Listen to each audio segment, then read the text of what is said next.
enquanto peregrinamos, nós podemos ter a convicção de que podemos clamar e convidar a Deus para participar conosco, estar conosco em nossa dor, em nosso sofrimento, e isso muda tudo, porque isso muda a nossa perspectiva. Porque o problema maior do sofrimento não é o fato de sofrermos em si, porque não tem como, em algum momento nós iremos sofrer, queridos. O nosso mundo é caído, o pecado é uma realidade, o nosso coração ainda é mau e ainda muitas vezes nos afastamos do Criador. A verdade é que o sofrimento pode chegar e bater na minha porta a qualquer momento, ninguém está isento. Mas a resposta da Bíblia é que Deus está conosco, que Ele não nos abandona, e eu posso clamar ao Senhor e convidar ao Senhor para participar do nosso sofrimento, do meu sofrimento. A gente não sabe bem quais eram as circunstâncias do Salmo 13, que é atribuído a Davi. A gente não sabe por que ele estava fazendo essa oração, e ele fez tantas outras orações. Mas isso é bom, porque isso mostra que nós podemos aplicar essa oração para qualquer que seja a nossa dor, qualquer que seja o nosso problema, a nossa angústia, qualquer que seja esse nosso sentimento de abandono, de que Deus não está nos vendo. Nós podemos dizer: Senhor, eu preciso da Tua presença. Eu clamo para que o Senhor participe comigo do meu sofrimento. Então eu sei que muitas vezes pode parecer aparentemente que Deus não se importa, que Deus não está vendo a nossa dor, que Deus não está sendo atencioso conosco, mas está sendo atencioso com fulano, beltrano e cicrano. Parece que Deus está nos rejeitando, mas quando nós olhamos para o Evangelho, para aquilo que foi revelado, nós sabemos que isso não pode ser verdade, porque Deus nos ama, e nós cantamos aqui: nem a morte, nem a vida, nem poderes, nada poderá nos separar do amor de Deus. Mas o fato de isso ser uma verdade não quer dizer que muitas vezes nós não nos sintamos desamparados. E muitas vezes nos sentimos desamparados. Então, o problema não é necessariamente sofrer, mas o problema do sofrimento é o sofrimento sem esperança. O sofrimento sem esperança é desespero, e isso é literalmente o inferno.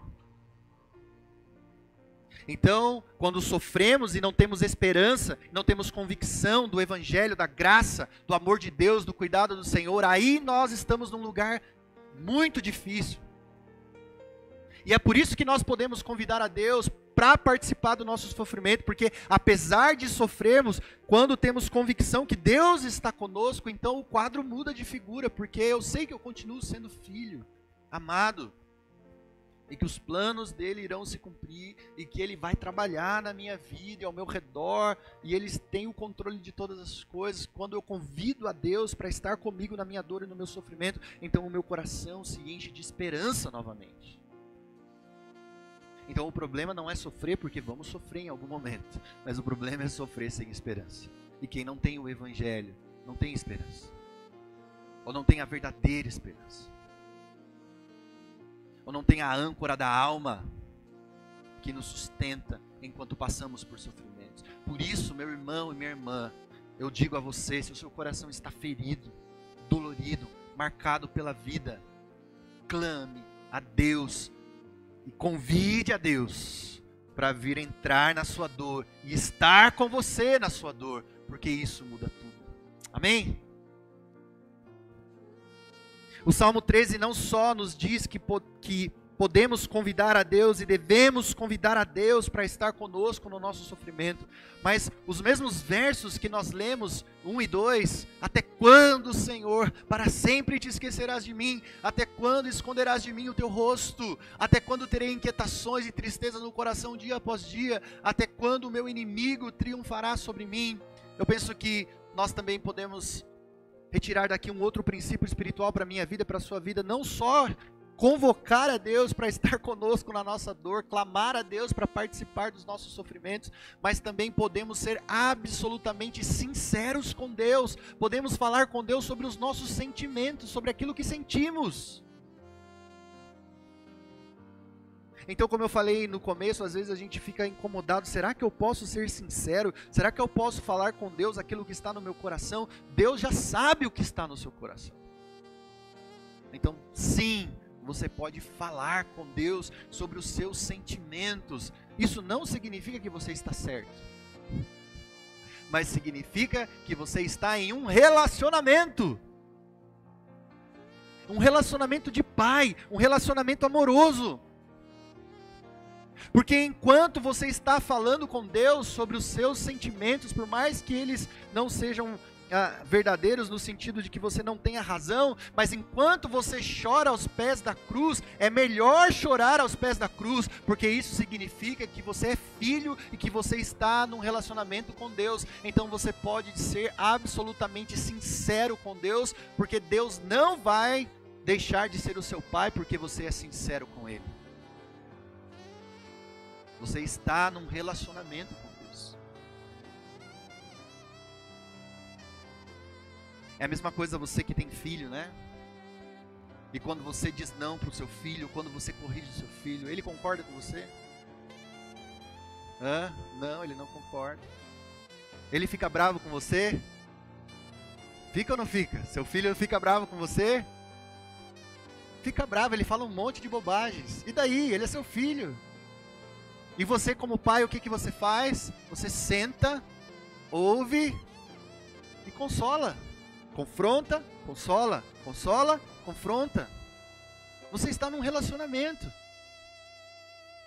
Ele pode não estar certo, mas você o ama. Você quer ouvir o que ele tem a dizer, porque é melhor ele dizer para você do que ele dizer para alguém. E ele se afastar de você. E ele criar barreiras com você. Então, meu irmão, pode falar com Deus. Deus não fica ofendidinho não quando você está bravinho. Tá tudo certo. Ele te ouve. Ele ouve os seus sentimentos. Ele ouve a sua dor.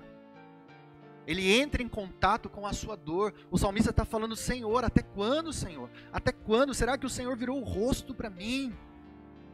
Senhor, será que o Senhor não me vê? O salmista está se sentindo desamparado, desassistido, e ele não tem problema em falar isso para Deus. Senhor, o Senhor se esqueceu de mim, o Senhor não ouve a minha oração, Senhor.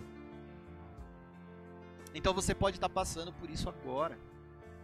Você pode ter os mesmos sentimentos que o salmista. Então, ao invés de você se afastar do seu Criador, do seu Pai amoroso, o que você faz? Você chora para Ele. E você rasga o seu coração na presença dEle, porque você é filho.